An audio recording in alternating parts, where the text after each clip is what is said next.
Welcome back to a magnificent spectacle here at the Age Caulfield Guineas Day. Melbourne really has turned on some wonderful weather for us, and conditions are absolutely perfect for our big race of the day. Soon you'll be riding with the Guineas field on the wide world of sports as they mill around behind the barriers. Last thoughts from Simon O'Donnell?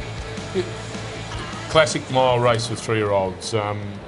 It means so much, not only in prize money today, these horses are running for $1 million, of course, but also in stud fees, all those sorts of things. This race means a lot to Australian racing and the Australian breeding industry. Yes, it does. There have been some late betting moves. Let's check in on those with Andrew Voss. What's been the action, Vossi? Yeah, it's all for the favourite, Cameron. This is a big go right now. They've decided, all right, 320's been up there long enough.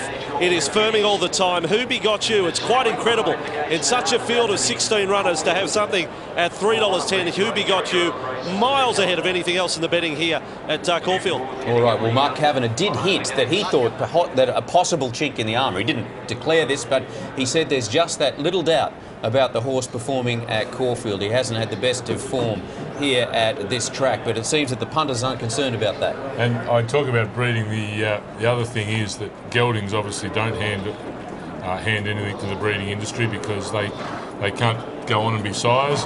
And the favourite for this year's Guineas is a gelding. WhoBeGotYou. Yes, but his mummy did throw him, and maybe there's another little colt or a filly next year, so it does all add up. It does all add up. Well done, Wayne. You're right the first time, mate. Love your thinking. Never seen a gelding be able to get a mare in foal at this stage. Into 310 on the tote on the Super Tab. WhoBeGotYou, as the money continues to pour in for the Mark Kavanagh trained favourite. $3 in the ring, we hear, so any more bids on that? People just knocking the bookies down at this stage. Keen to get out with a favourite in the big race, the Age Caulfield Guineas. You're pretty keen on WhoBeGotYou. That money wasn't a little bit of yours, was it? Sneaking out from your big contract at 9? Oh, yes, thank you for that, Wayne. No. I'm going to stay out and just enjoy this one, not having a bet.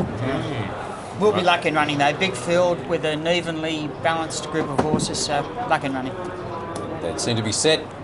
One to go, in fact. And we'll join our race caller for our feature race of the day, Greg Miles. George's Boy comes up. So it's Time Thief and Bondarchuk to get ready.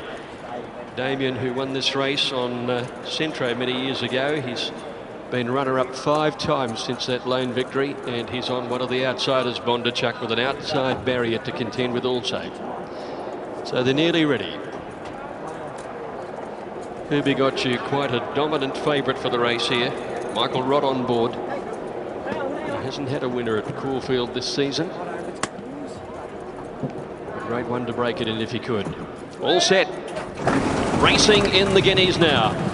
And Fernandina got a flyer on the inside. Bondarchuk eased back, and so did WhoBeGotYou. He settles with about 4 behind him. All American runs to the lead after 200. Rockdale quickly up to second. Dreamscape is right up there too with Time Thief. Right behind the leader then Fernandina from Lord Tavistock.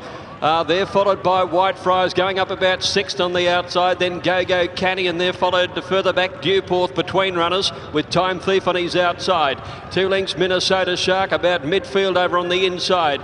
George's Boy is with him as they go past 1,000 metres, and Barcia More in the middle. To WhoBeGotYou gave the lead about probably 9 lengths, and behind him Von Costa to Hero Carnero, and Bondarchuk 2 lengths away at the 800, and it's Rockdale leading narrowly from Whitefriars. 2 lengths to Dreamscape, 1 to Lord Tavistock, 3/4 All American, 2 lengths Fernandina, Time Thief around him, couple of lengths away then came Dewporth, Georgia's Boy, WhoBeGotYou feeling the pinch, WhoBeGotYou starting his move, and then Barcia More, Von Costa to Hero, and Carnero from Minnesota Shark, and Bondarchuk.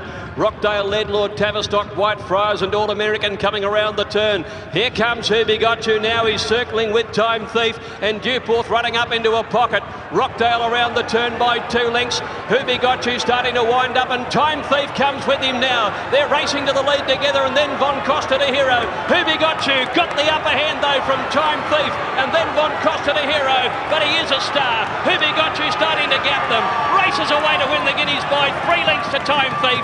Third a length and a half away, Von Costa to Hero. Dewporth and Carnero, and a photo for 4th. and then came Rockdale, followed further back by Dreamscape All-American, Baccia More and Bondarchuk. Back behind those to finish then was Fernandina. They're followed by George's Boy Lord, Tavistock, Minnesota Shark, Whitefriars, and last to finish was Go-Go Canny. Well, a superb ride, and certainly justifying his favouritism, and there were no favours done to him in the race, and I'm sure that Mark Kavanagh will be absolutely delighted to have got another Group 1 success. Well, he certainly is. There's just hugs all around down here at the moment. WhoBeGotYou! Mark, well, first of all, congratulations, mate. Thanks very much. You are, I've got to say, one of the coolest customers around, but you actually look a bit shaken. That was pretty good. But the form going in was suggesting that it was always going to win this race, but I mean, but nothing's a certainty, as you very well know here. Well, that's right. I only suggested it, but that was awesome. Yeah. And you were on Tuesday at Flemington, the track work, I think your word was absolutely sparkled, so that must have instilled you with any confidence. Yeah, look, he's done everything right in this preparation. We haven't had one setback, and you know, he just keeps improving. It's starting to get pretty exciting now. And you reckon you might sleep a bit better? You also said that the bags under your eyes suggest that you're still haunted by the memories of last Caulfield Carnival. Yeah, but there's still a week to go to the next Caulfield Cup, so we'll wait and see. But yeah, it was awesome today. That horse, you know, that might be a bit exciting. Well, I never thought I'd see the day where you're speechless, but you almost are.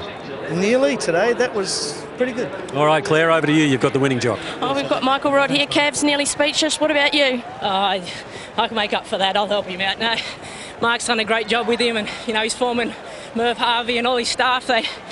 They've done a great job with this horse, and you know, he's going to be the next big thing. I've got no doubt about it. What he did today was just extraordinary. He pretty much just toyed with them, and you know, that's the best bunch of 3-year-olds that we've got, and he ate them up. He's pretty good. How far do you think he'll get?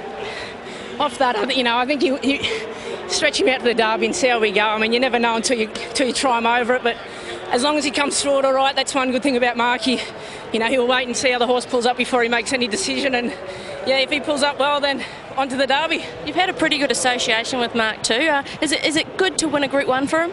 It's great to reward him. You know, he's been fantastic to me since I was been sick and coming back, and you know, he's always been there for me, and he's a great bloke to work for as well. Beautiful. Well, you two go and enjoy it. Now, one more thing. I better say hello to my brother who's at home nursing a broken wrist. I hope you're feeling better, Dane. Thanks. Yes, well, Michael Rod, I'm sure that your brother's not feeling too much pain in that wrist right now, because that was a magnificent effort, and you could see in the reaction from the jockey and from the trainer that they are now fully aware. They might have thought they had a good horse, but now they know they've got a good one. He gapped the best 3-year-olds in the country. Yeah, he certainly did. A couple of very well-bred ones that went to sprint with him, and they just couldn't. And such a dominant margin in the last 200 metres just really probably stamped his class. He beat a quality bunch of 3-year-olds there, hands down. I know he does need a little bit of luck in racing, but he's got great stride on him.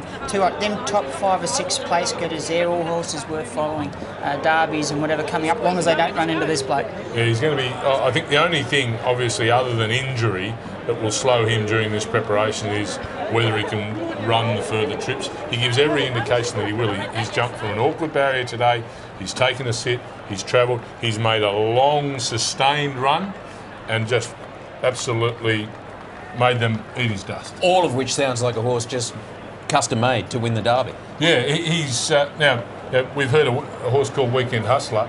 He came through this race last year. Let me tell you, I think we may have one as good.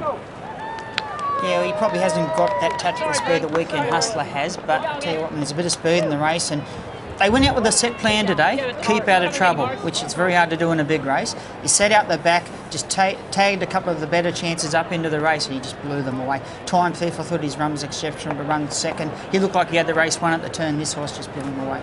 You can see from Mark Kavanagh's reaction how much this horse means to him. And, you know, good trainers, the good horses are brought to them, but they still have to find something in the horse to really find the key to them. And you could just see in the way that he smacked his fist into his hand that, OK, we've got this horse going now. This is a beauty. I think also Mark Kavanagh's not a big trainer. He hasn't got 100 horses in work every morning. I think he's around the 25 or 30. So he's not a big trainer. He needs to have quality, and that's what he's so good at. He gets quality horses into his small team, gives them personal attention. That breeds success. You put hours, years, days, whatever you want, into horses. And to get up so early of a morning and think you've got a very good horse in your hands, you want to wrap them in cotton wool, and you can't always do that, you know. But when a horse like this comes along, you just treasure it. Yep. Last year, at this time, we saw the making of Weekend Hustler. This time, it's WhoBeGotYou, a rising star of the turf. But as far as horse racing in Nine is concerned, you ain't seen nothing yet. For more than a century, the Caulfield Cup has been the siren call for Australia's greatest stayers. Its history dictated by the champions. The emotion. George has won it at last. The controversy. And the mighty. Next weekend, another story unfolds. Weekend Hustler got to the lead, and the true champion of racing wins at 3/4 of a lead. The BMW Caulfield Cup, next Saturday on Nine's Wide World of Sports.